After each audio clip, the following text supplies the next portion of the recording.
Olá, tudo bem? Estamos falando sobre uma segunda live que eu assisti do Howard Marks recentemente, bilionário americano e que tem muito para nos ensinar. Temos que aprender com quem teve sucesso, com quem tem sucesso, com quem ganhou dinheiro. É com essas pessoas que a gente precisa aprender. Bem-vindo ao canal Viver de Renda, sou Cláudio Faleiro. Deixe seu like, compartilhe com os amigos. Temos 1000 vídeos à sua disposição, maratone todos, muito conteúdo sobre diversos temas e os vídeos se entrelaçam, se conectam, portanto faça a linha do tempo desde julho de 2020 para cá. Você tem certeza que vai obter muita informação e conteúdo de qualidade para mudar o seu jeito de pensar e de agir. Vai aprender muito sobre empreendedorismo, educação financeira, mundo dos investimentos.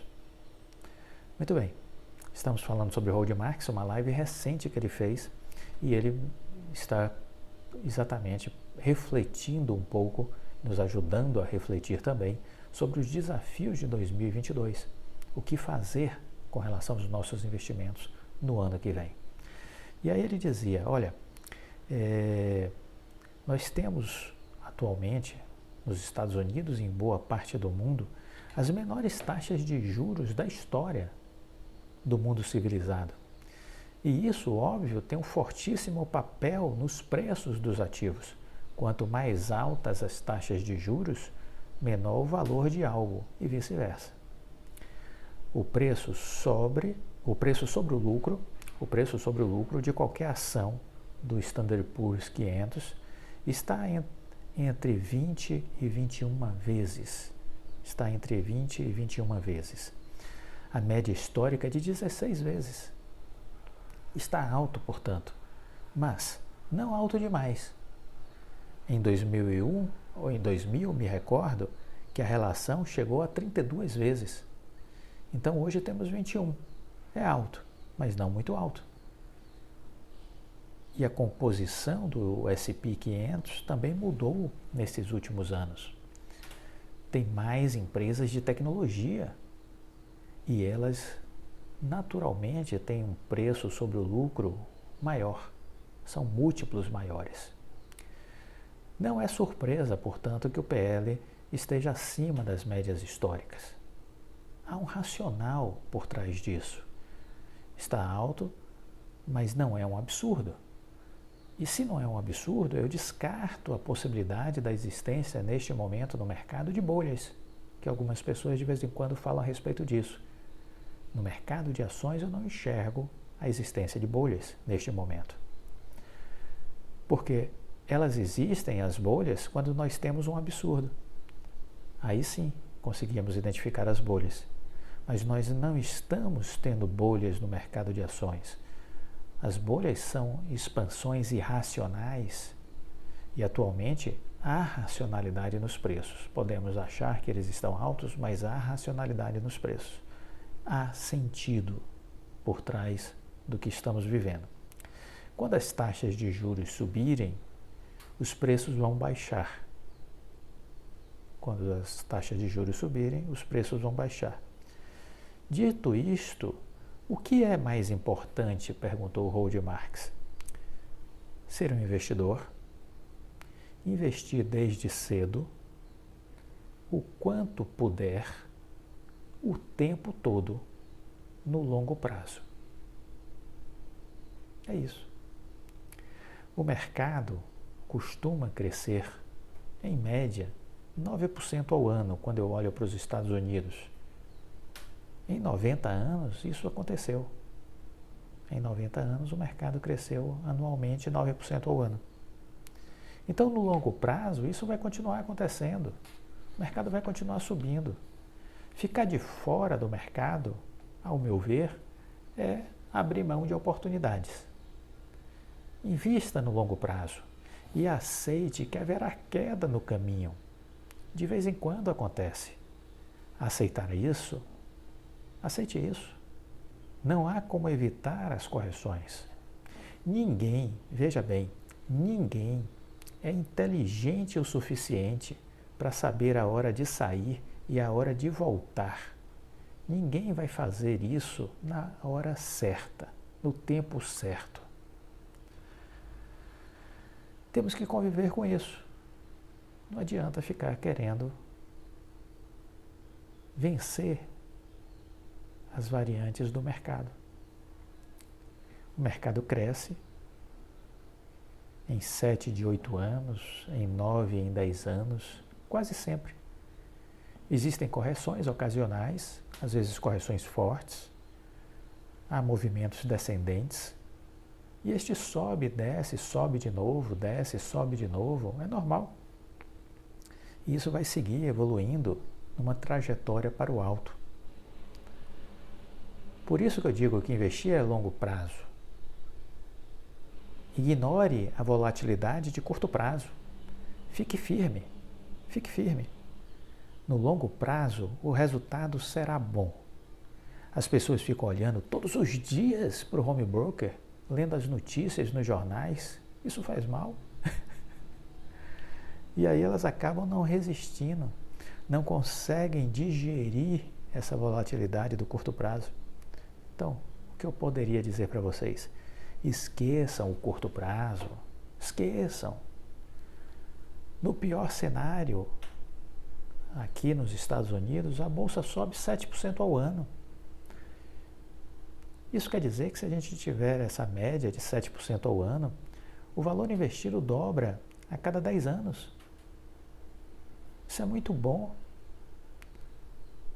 Uma pessoa que investir 60 mil dólares hoje, em 40 anos, será um milionário.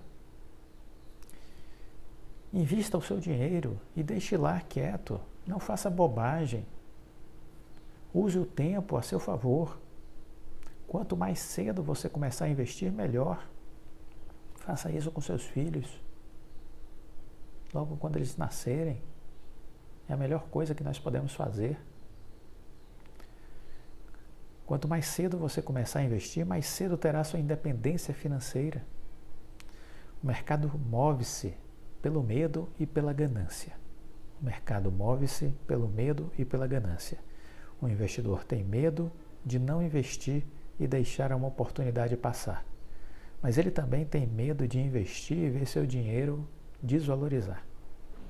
Temos que equilibrar o medo e a ganância, o otimismo e o pessimismo. Nas altas excessivas, o que eu recomendo? Seja mais prudente. Mas nas quedas excessivas, seja muito corajoso, seja agressivo. Não hesite.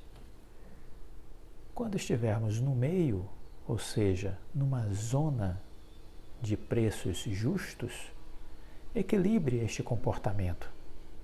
Ora sendo prudente, ora sendo agressivo, ora sendo corajoso, ora sendo mais conservador.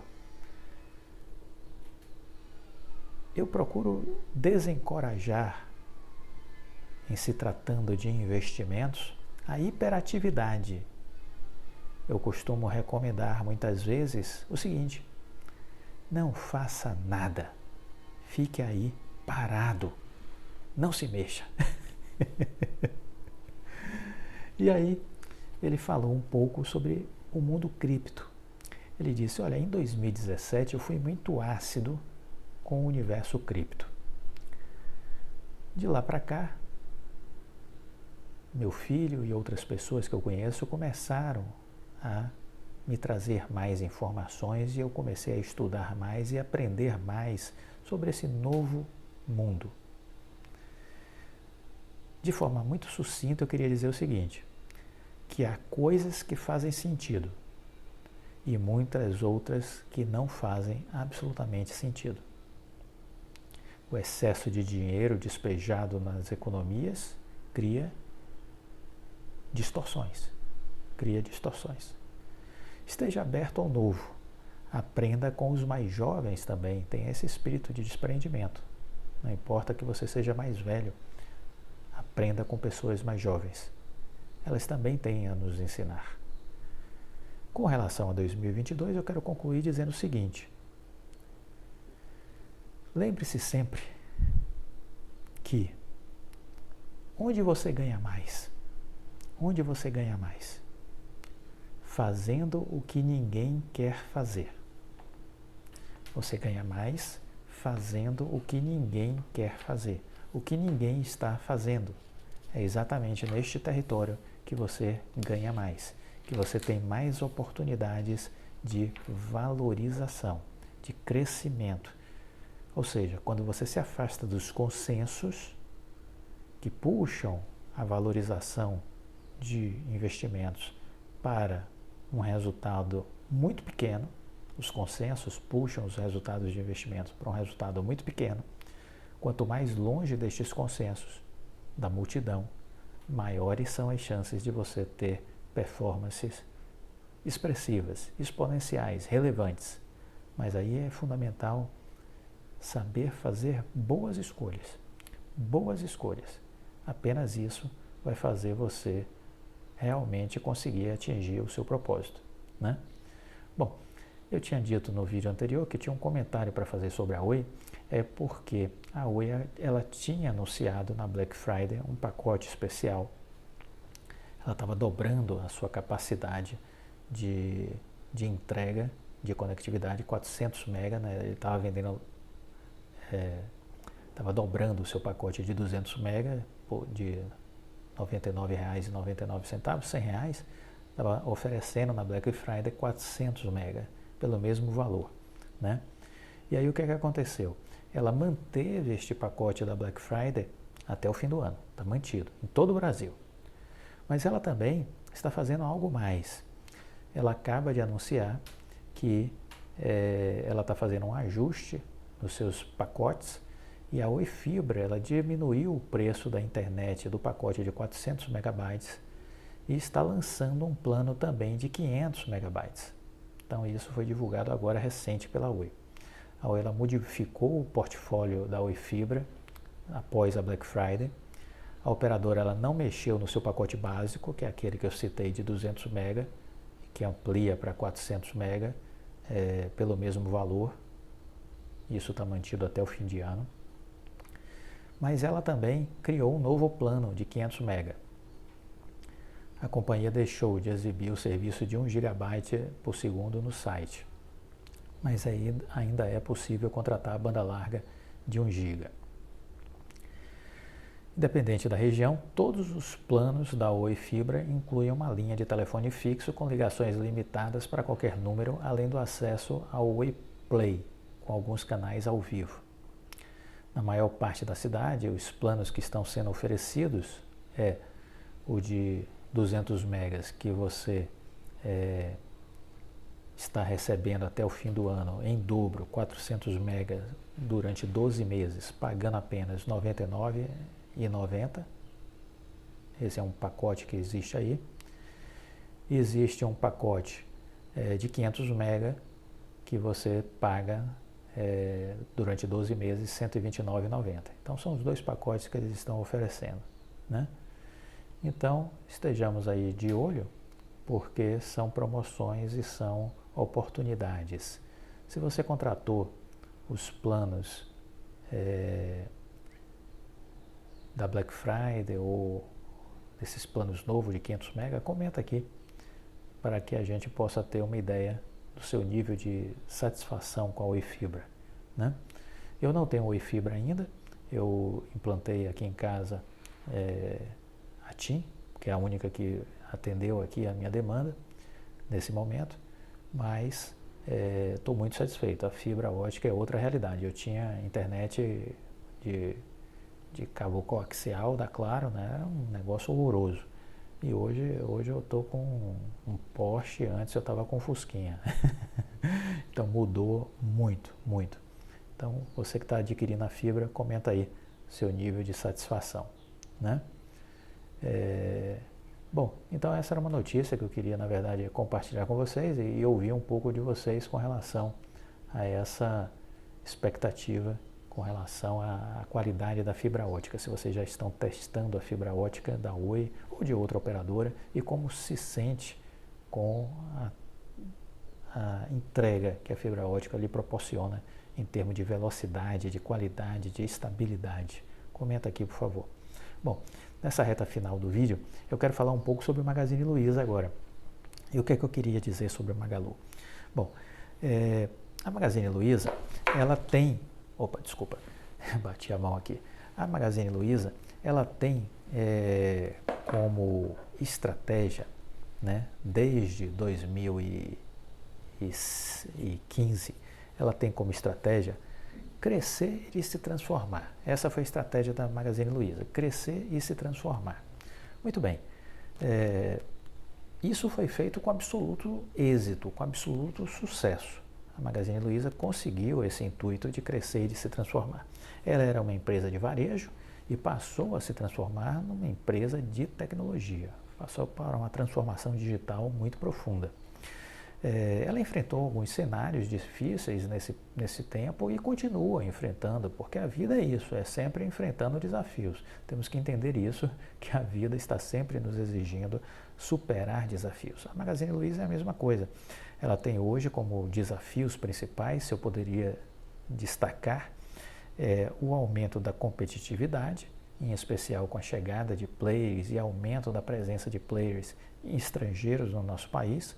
E temos um cenário de juros e inflação que meio que desestimula a compra a prazo num primeiro momento, né? Então é isso que a gente tem. Por outro lado, como combater este cenário, né? Buscando uma diversificação. E essa também tem sido uma estratégia do Magazine Luiza, buscar uma diversificação. Isso é essencial para que ela possa aumentar a sua rentabilidade e as suas margens. Isso é importante entender. Os pontos físicos do Magazine Luiza, desde 2015, eram vistos com um papel muito importante na estratégia da empresa. Eles eram vistos como espaços para reforçar a digitalização, reforçar o e-commerce. Isso em 2015 era muito inovador em se tratando de Brasil. Ninguém fazia isso no Brasil. Usar lojas físicas para ampliar o digital. Gerir o mundo físico integrado com o digital. O que havia naquela época era a separação. As empresas faziam isso. Magazine Luiza, Pão de Açúcar, Magazine Luiza não, Pão de Açúcar, Bom Preço, a Walmart, né, que é dona da rede Bom Preço, né, que era dona da rede Bom Preço. As empresas tinham a Via Varejo à época, mas recentemente ainda tinha esse modelo de segregação. As lojas americanas até agora há pouco tempo tinha esse modelo de segregação. Uma coisa era o mundo físico, outra coisa era o mundo digital, eram separados. A Magazine Luiza trouxe ambos e integrou desde 2015. Além disso, a Magazine Luiza tem alguns diferenciais que a gente precisa estar observando. Ela tem uma área que ela chama de Luiza Labs, que é um laboratório de tecnologia. A integração do físico e do digital desde 2015 foi super importante e continua sendo até os dias de hoje. No Brasil ninguém fazia isso, ela deu o pontapé inicial. As americanas acabou de fazer isso esse ano, para vocês terem uma ideia, 2021, 6 anos depois do que a Magazine Luiza fez. Ela trabalha muito focada, também antecipando algumas coisas que hoje começam a ser denominador comum do ambiente comercial, mas que naquela época não era. Então, ela, daquela época, definiu ter foco no multicanal, no marketplace. Isso tudo baseado no estudo e na experiência de outras empresas que ela foi estudar, tipo a Alibaba chinesa, a Tencent, também chinesa, né? Os concorrentes estão copiando a Magalu, óbvio, porque naquela época, em 2015, a Magazine Luiza traçou uma estratégia do Oceano Azul. Quem maratona os nossos vídeos sabe do que estou falando. Quem não sabe, maratone os vídeos para saber. Então, foi uma verdadeira estratégia do Oceano Azul em 2015 que a Magazine Luiza construiu. E o que a gente vê agora é que as empresas vieram correndo atrás do Magalu, né? O Magalu explodiu, performou muito bem e aí agora todo mundo copiando. Isso era esperado? Claro que sim, porque ninguém vai ter um monopólio da inovação todo o tempo. Mas o importante é sair na frente, foi o que a Magazine Luiza fez, saiu na frente. Agora ela tem que continuar se reinventando para continuar nas águas do Oceano Azul, né? Então é isso que ela precisa fazer. que mais eu queria destacar para vocês? É preciso ficar, então, não se pode ficar parado, estagnado, é preciso se reinventar. E aí vale dizer que em 2017, quando a gente dá uma olhada no Magalu, 30% das vendas do Magalu 30% era feita no online, né? 30% das vendas do Magalu eram feitas no online em 2017. Quando a gente vai para 2019, esse potencial aumentou, chegou na casa de 70% e continua subindo. A presença online vai fazendo com que a participação no total das vendas vá crescendo cada vez mais. No Brasil, prevalece ainda um processo onde as empresas ainda estão muito no início da digitalização dos seus negócios, diferente de outros países. Então, quando você olha para algumas grandes empresas, tipo Centauro, Natura, Riachuelo, Marisa, Hering, Renner, essas empresas ainda estão começando sua vida digital. Por outro lado, a gente tem startups, pequenas empresas, já nascidas neste mundo tecnológico, nesse universo tecnológico, que estão captando recursos de fundos de private equity, fundos de investimentos, né, dispostas a queimar caixa para crescer. Então, a gente tem aí um mundo desafiador para essas empresas conservadoras, independente de suas áreas de atuação. A Magalu, ela vem fazendo isso, né, essa transição para o digital, essa transformação digital, ela vem fazendo isso com 100% de sucesso, destravando seu valor de mercado. No Brasil, não é costume acreditar nessa lógica, não é costume acreditar que essas empresas possam valer muito, né? Os analistas ficam perdidos, os investidores costumam ficar perdidos. E a Magazine Luiza vem aí inovando em diversos aspectos, inovando na visão, inovando na estratégia, inovando na gestão, inovando na liderança. O físico e o digital no Magalu se reforçam. O que é claro hoje não era em 2015 para muitos. Hoje é claro. O físico amplia o digital, reforça, dinamiza, reduz custos, engaja. Há muita complementariedade entre o físico e o digital. Olha que coisa! O Marketplace, por exemplo, segue expandindo desde 2016. Em 2020 havia 47 mil sellers, 26 milhões de ofertas no Marketplace. Em 2021 chegou-se a 120 mil sellers, 50 milhões de itens, considerando o e-commerce próprio e o Marketplace. Em se tratando de market share, o online em 2018 era 12%, o online do Magalu no market share nacional em 2018 era 12% a posição do Magalu em termos de mercado. Em 2020 tinha saltado para 25%. Então, quando a gente olha para o Magalu, a gente vê um ecossistema sendo desenvolvido. Muitas fusões e aquisições de 2019 para cá, mais de 20 aquisições foram feitas. E aí a empresa vai criando um ecossistema envolvendo mídia, logística, moda, comércio eletrônico, games, fintechs, entregas de alimentos. Só para vocês terem uma ideia, a Amazon investe muito em mídia e ela consegue gerar na produção de conteúdos, na parte de mídia, 10 bilhões de dólares apenas com propaganda online. A Amazon consegue gerar 10 bilhões de dólares apenas com propaganda online. Imagine.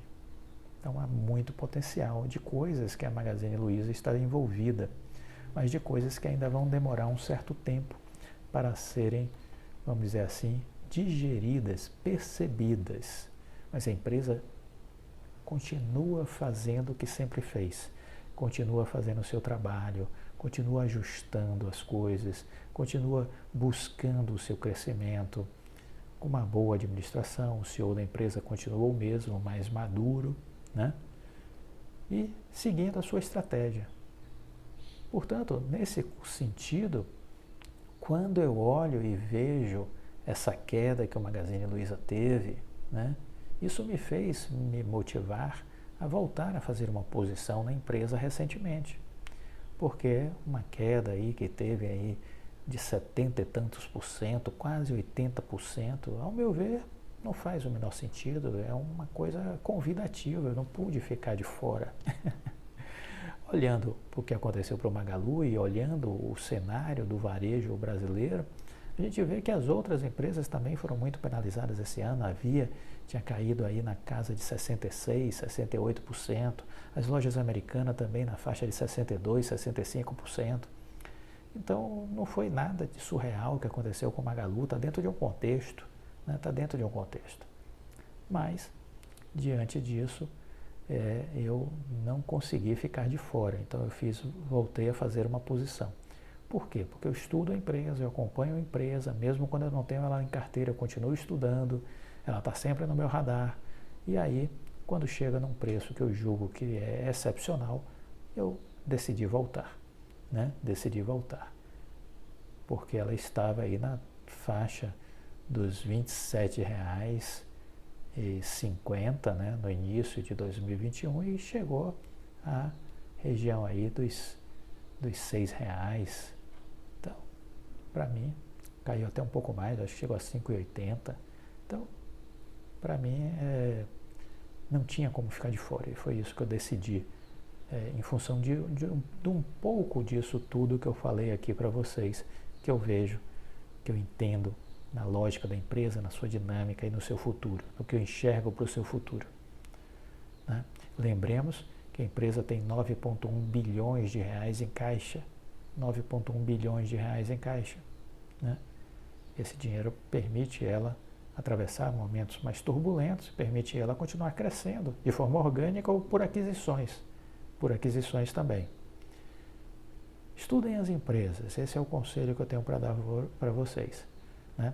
Esse vídeo de hoje procurou trazer uma série de informações, um pouco da visão do Road Marques e concluir com essa visão do que temos a olhar no futuro, do ponto de vista mais amplo, ao mesmo tempo identificar oportunidades. E as oportunidades, como disse o Road Marques, estão exatamente nesses momentos de profundas correções. São os melhores pontos de entrada. É aí que você deve se sentir confortável para tomar decisões. Gostou do vídeo?